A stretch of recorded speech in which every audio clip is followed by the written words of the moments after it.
Olha que história. Vou-te contar a história daquilo que vou contar. Porque é preciso contar o que não nos conta a história.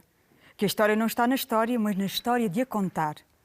Pelo que te vou contar, como se conta a história, ou seja, contar da história na história de te contar, de como te quis contar a história que só é história, por ter história de contar. Olá, eu sou o Bruno. Agora que já entramos para a nossa sessão de leitura, vou começar com um livro que está aqui.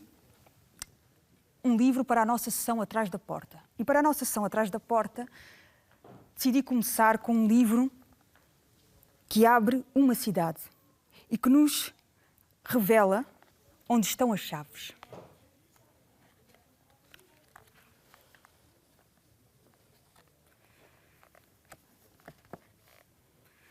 Na cidade de Roma há um bairro. No bairro há uma praça. Na praça há uma rua. Na rua há uma casa. Na casa há uma janela. Na janela há um ninho. No ninho há um ovo. No ovo há um pássaro.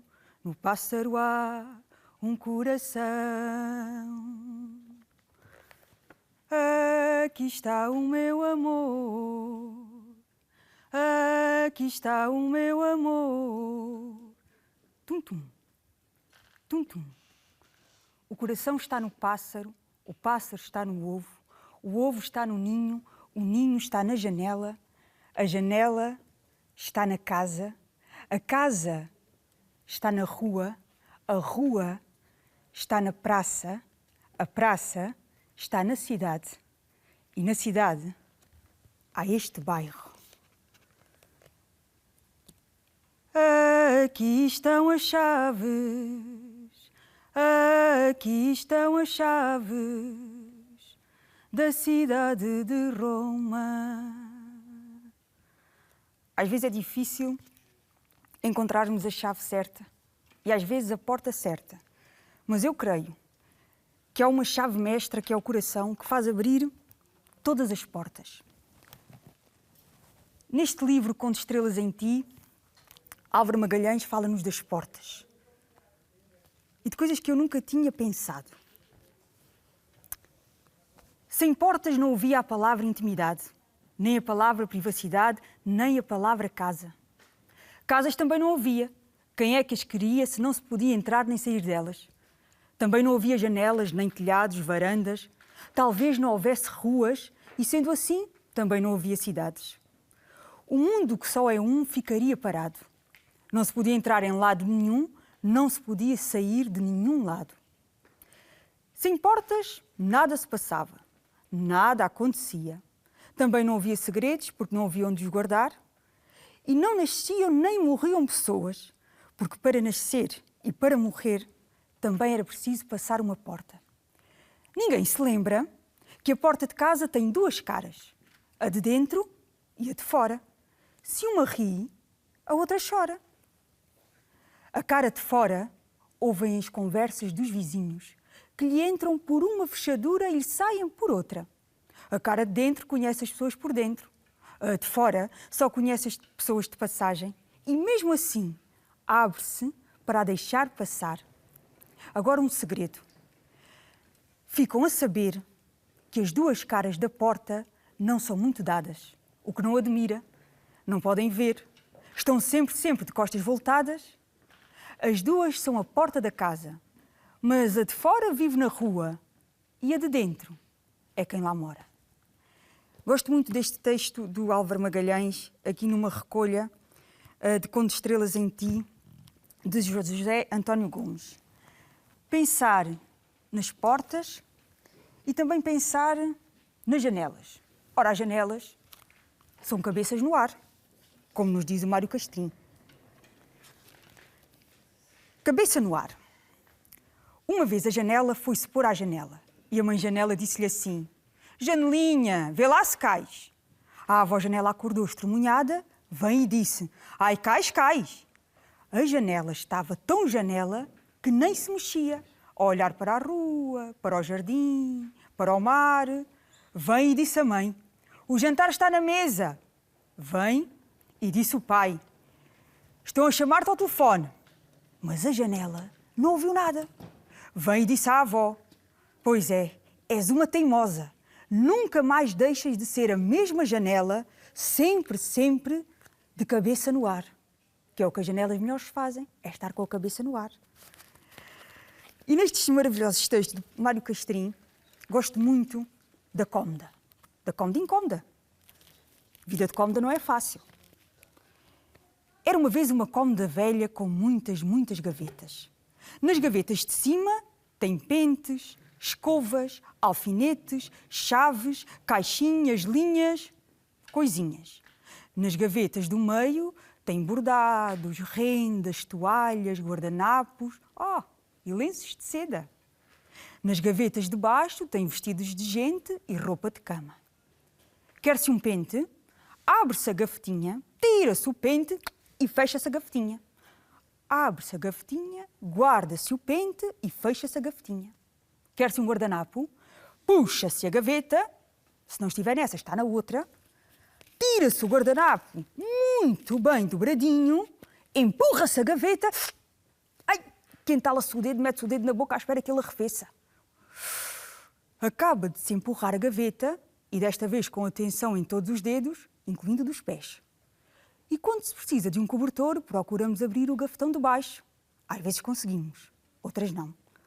Mas o mais engraçado é quando precisamos de um alfinete e temos muita pressa dele e ele não está na gavetinha de cima à esquerda.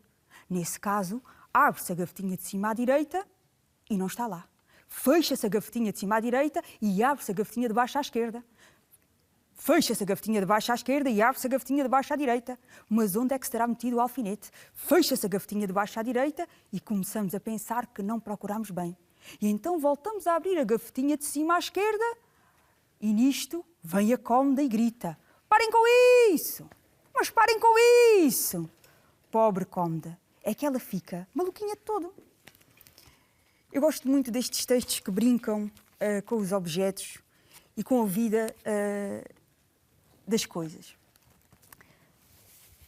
Não sei se vocês já pensaram, nestes dias, num objeto que temos utilizado tanto, mas tanto, e o que será a vida dele. A vida de um sabonete. Era um sabonete novo, fresquíssimo, por estrear. Nunca tinha tomado banho. Naquela gaveta de drogaria, onde ele, junto com muitos outros colegas, aguardava a vez de ser vendido, até já tinha perguntado, ainda que timidamente: afinal, para que é que eu sirvo? Ora, para que é que tu serves? Serves para lavar e perfumar.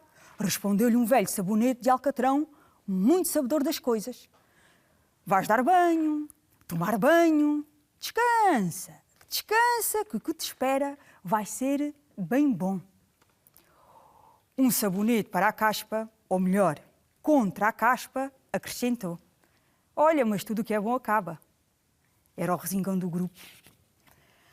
O sabonete novo teve a oportunidade de confirmar as previsões do velho sabonete. Tudo aconteceu como ele dissera. Deu banhos e tomou banhos, escorregou vezes sem conta pelo mármore polido da banheira, conviveu com esponjas, escovas macias, conheceu da anatomia do corpo mais do que um pintor de nus. Mas redondo que tinha sido, estava agora delgadinho. Ainda foi parar à beira de um lavatório, a par de todos outros tão magros quanto ele. Somos agora sabonetes de lavar as mãos, avisaram-nos os companheiros. E até ver, porque tudo o que é bom também acaba. Lá estava o aviso, de novo a insinuar-se e a dar que pensar.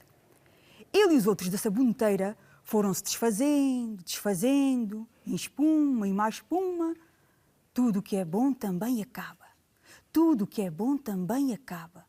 O sabonetinho que tinha sido novo começava agora a perceber o que aquelas palavras queriam dizer. Até que veio um menino que queria fazer uma caldeirada. No dizer desse menino, caldeirada não era mais que juntar numa tigela sobras de sabão e sabonetes. acrescentar água, remexer com uma cana e depois da calda pronta, soprar. Soprar por um canudo. Imaginem o quê? Bolas de sabão. E soprou, que subiram pelo ar. Atraídas pela luz, rolaram soltas, leves, felizes, grandes e pequenas bolas de sabão, como se fossem gotas ou lágrimas do arco-íris. Voaram, até se perderem no azul do céu. É verdade. Tudo o que é bom também acaba, mas às vezes acaba bem. Um texto que eu gosto muito, aliás, como todos, de um autor muito querido de todos nós, António Torrado.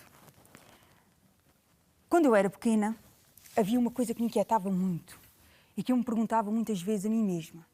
Não sei se vocês já pensaram nisso, mas o que é que acontece aos nossos brinquedos quando vamos dormir? Eu, quando era pequenina, vou-vos confessar, fazia uns tracinhos no chão, riscava, para no outro dia de manhã, quando acordava, ir lá ver se os meus brinquedos se tinham mexido ou não. E nas gavetas, tal como na cômoda, arrumava tudo muito bem arrumadinho e no outro dia ia lá ver se algum deles se tinha mexido. E o que é que acontece quando nós dormimos? Quando vou dormir, será que o mundo para?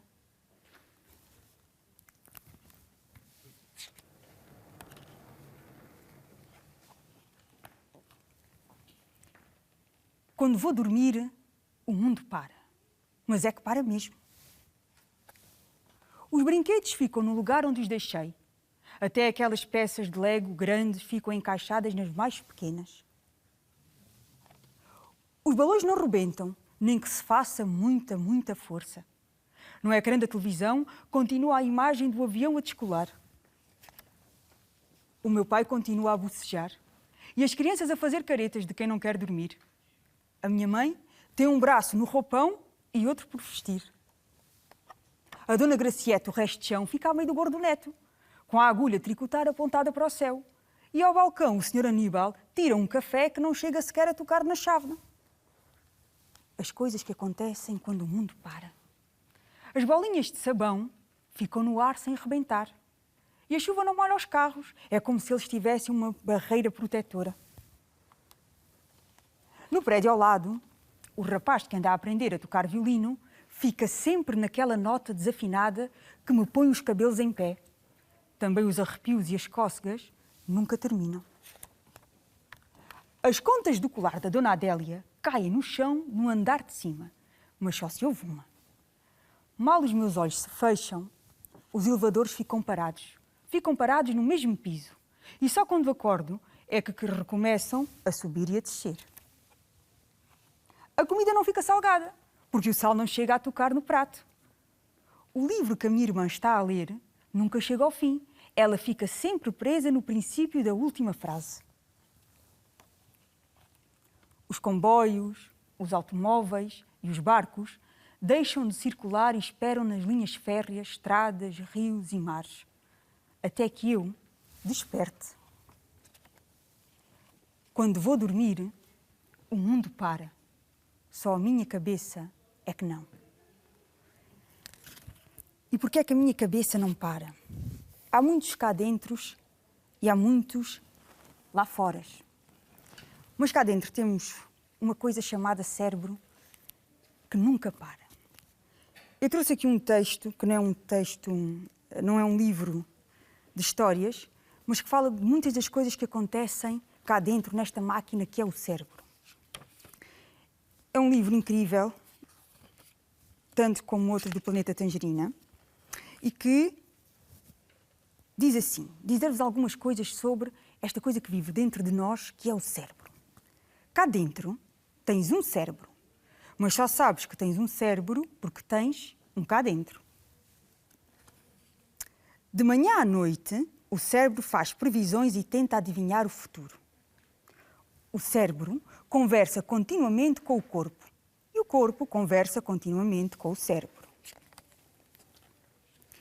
Como as tuas experiências são únicas, o teu cérebro é único. Tudo isto porque tu és único.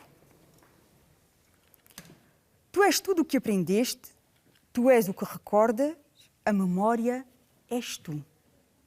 O cérebro é plástico. É plástico como uma bola de plasticina. Todas as experiências da vida ajudam a moldá-lo, como, por exemplo, cada amigo, cada música, cada livro, cada desafio. E às vezes, o melhor que nós temos a fazer é dormir sobre o assunto. Passamos um terço da nossa vida a dormir, desligados do mundo exterior. Parece muito tempo gasto a fazer nada, mas não é bem assim. O cérebro está ativo, mas ainda não se sabe muito bem o que anda a fazer. O cérebro tem 2 modos de funcionamento. O modo acordado, quando os nossos sentidos estão sempre a enviar informações para o cérebro, nós estamos ativamente a aprender, a experimentar, a percepcionar o mundo à nossa volta. E depois há o modo a dormir. As portas sensoriais estão fechadas ou pelo menos adormecidas. Neste período, julga-se que o cérebro esteja a lidar com toda a informação que entrou no modo acordado, para arrumar e armazenar. Assim sendo, o sono é uma espécie de equipa de limpeza. Uma equipa de limpeza do cérebro. As coisas que estão espalhadas são arrumadas nos armários certos. E as coisas que não têm uso são colocadas no lixo. As coisas que acontecem cá dentro do nosso cérebro, mesmo quando nós estamos a dormir. Se o cérebro mora dentro de nós, se nós moramos dentro das casas, onde é que moram as casas? Será que as casas moram em algum lugar? Eu descobri há algum tempo este texto de Carla Maia de Almeida, que nos diz onde moram as casas. Por fora, nós vimos assim as casas abertas, com todas as suas janelas e janelinhas, cada uma de seu feitio, cada uma de sua cor. E agora saber onde é que moram as casas. As pessoas moram nas casas, mas o contrário também é verdade. As casas moram nas pessoas. Algumas gostam de estar perto umas das outras, tão perto que se podem tocar, ver, ouvir, cheirar e até saborear. Outras gostam muito de estar sozinhas. Dizem que o seu mundo lhes parece maior assim.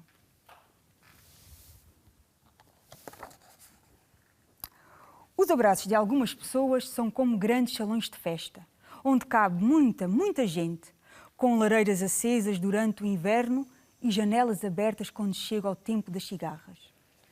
Mal entramos, apetece-nos estar.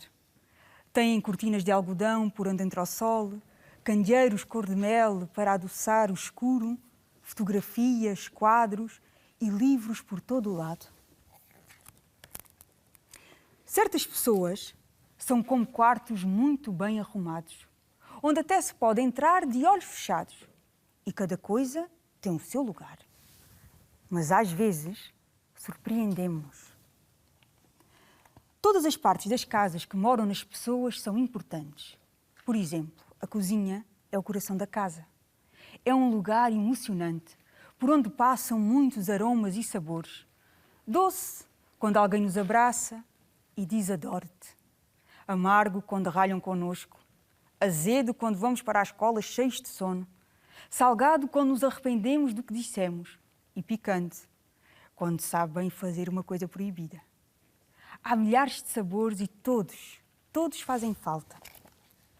Uma cozinheira ou um cozinheiro genial tem sempre à mão centenas de ingredientes. O sótão é o lugar onde sonham as casas. Está ali bem perto da lua, das estrelas, dos cometas e das nebulosas. De todas as coisas que nem sequer têm nome, porque ainda ninguém as descobriu. As caves, por outro lado, estão mais perto dos rios que correm debaixo da terra e do perigoso coração de lava dos vulcões. Mas de vez em quando também é preciso descer até lá, ainda que sintamos medo. Os medos são as nossas casas assombradas. Há quem tenha medo de cães, gafanhotos, fantasmas, elevadores, água, sítios altos, tempestades ou outras coisas tão estranhas que ninguém vê ou imagina sequer. Já um lugar secreto é muito diferente. É onde podemos estar como nos apetece. E todas as casas têm o seu. Chega um dia em que temos que procurar uma outra casa. Por exemplo, quando mudamos de escola, quando nasce um irmão ou quando alguém morre. Umas vezes mais, outras menos, as mudanças são sempre trabalhosas. Dão muito trabalho. Deixam-nos tristes, cansados, irritados, ou às vezes tudo isso ao mesmo tempo. Há um momento em que a casa fica completamente vazia e a outra se começa a encher com as nossas coisas. Tudo parece sempre muito desarrumado. Às vezes temos saudades da antiga casa, mas sabemos que já não podemos voltar para lá.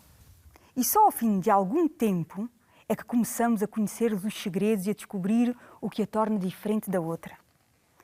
Não importa como seja, mas essa casa, sim, é aquela que agora mora dentro de nós. E que bom! E que bom podermos dar uma festa onde caibam todas as casas de quem mais gostamos. E estarmos assim, casa com casa. É um texto muito bonito da Carla Maia de Almeida. E esta ideia de casa, onde moram as casas e que nós também somos uma casa. Eu atrevo-me a dizer que cada um é a sua maior casa. E trouxe um livro para terminar esta sessão, que eu gosto muito e que tem aqui uma janelinha e nós falamos aqui de casas, do que está dentro e que está lá, que é espreitar. Se abrirmos aqui esta janela, conseguimos ver a minha casa é a tua casa.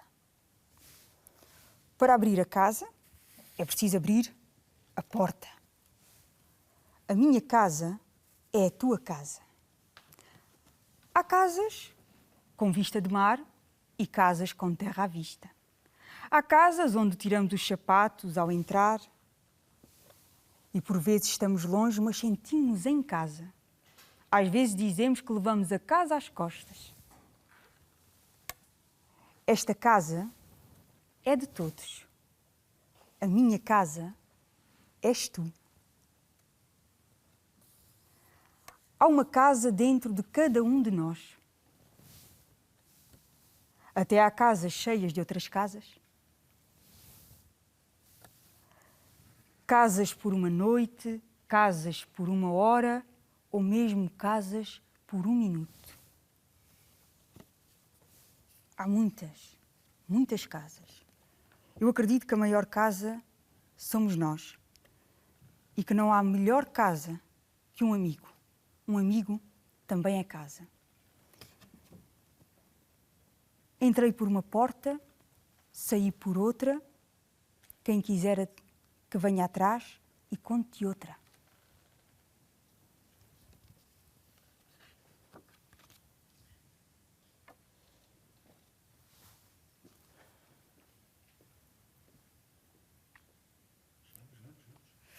Vamos.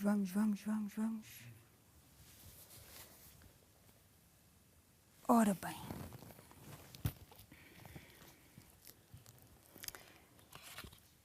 Ainda estas coisas das casas e do tempo tem muito que se lhe diga.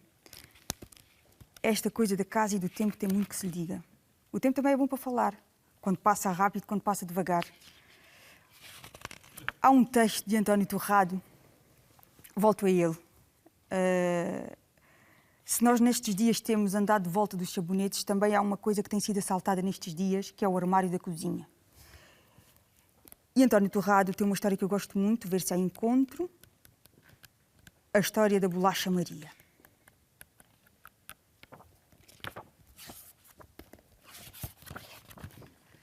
Ora. A história da bolacha Maria.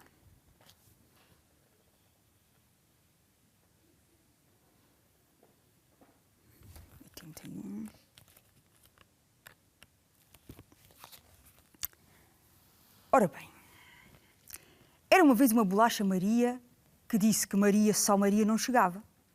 Queria ser ao menos Maria Emília. Ou melhor, Dona Bolacha Maria Emília, com todo o respeito. As outras companheiras do pacote fizeram-lhe a vontade. Mas quando uma bolacha Maria começa com exigências, nunca mais para. E lá veio ela. Pensando melhor, não dispensa os apelidos. Quer passar a ser tratada por Dona Maria Emília de Melo e Sousa Trigo de Reboredo Farinha. Ora, um nome tão comprido e retorcido não é fácil de decorar. Algumas das simplesmente Maria chamavam-na de Maria de Trigo Melo e Sousa não sei quê Farinha. Outras de Maria Reboredo Farinha de Mel Trigo de Sousa Emília. E as mais esquecidas, apenas de Maria Farinha de Trigo. Aqui, o que a punha fula. Distingam, separem, marquem a diferença. Essa é uma bolacha especial. Uma bolacha Dona Maria Emília de Mel e Sousa Trigo de Reboredo Farinha. Está bem, diziam as outras, que não eram de despiques. Alguém abriu o pacote e começou a provar daquelas bolachas torradinhas e saborosas. Elas não se importavam, pois sabiam que o que estavam destinadas era para serem comidas e estavam contentes. Proporcionar um pouco de prazer ao paladar era a vocação delas. A Maria, que não ia com as outras, por sinal a última do pacote, não seguiu o caminho das demais. Ficou a aguardar, novo acesso de apetite de quem, daquela vez, já estava de barriga cheia. Ficou sozinha, ficou esquecida e, posto isto, amoleceu. Quando, passados dias, deram por ela, disseram: esta bolacha já está mole, não presta. E então chamaram: Bobby, anda cá, toma. O Bobby, de rabinho a abanar, muito saracoteante e salivante, veio e tomou.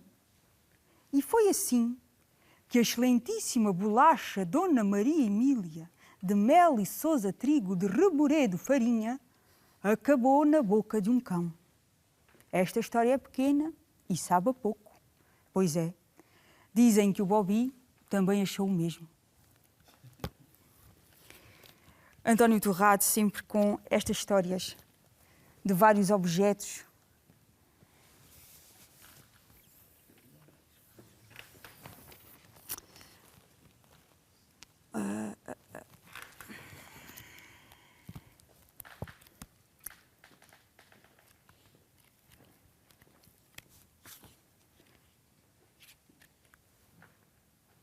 Família.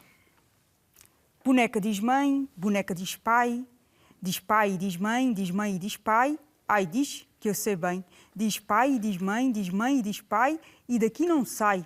Tenho eu, ai, que arranjar-lhe um pai. Se o João quiser pai dela, há de ser, no meu entender. O João, ai, tem cara de pai, vejam lá se não tem. Boneca diz pai, boneca diz mãe.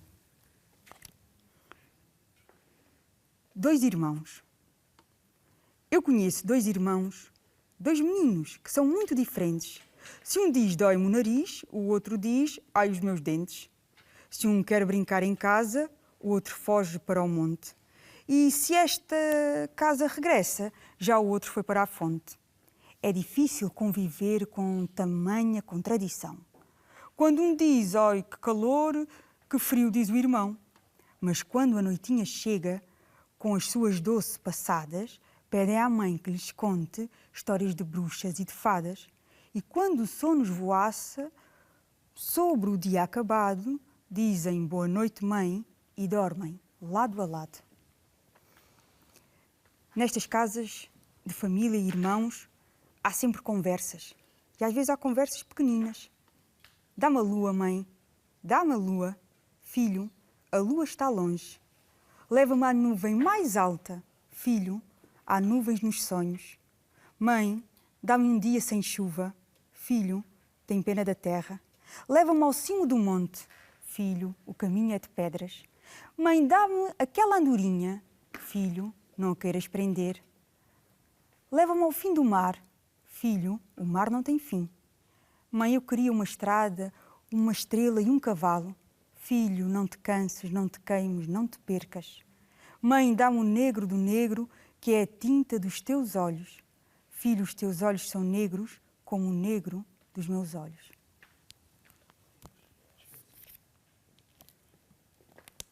Se entrou por uma porta e saiu por outra, quem vem atrás, que leia outra.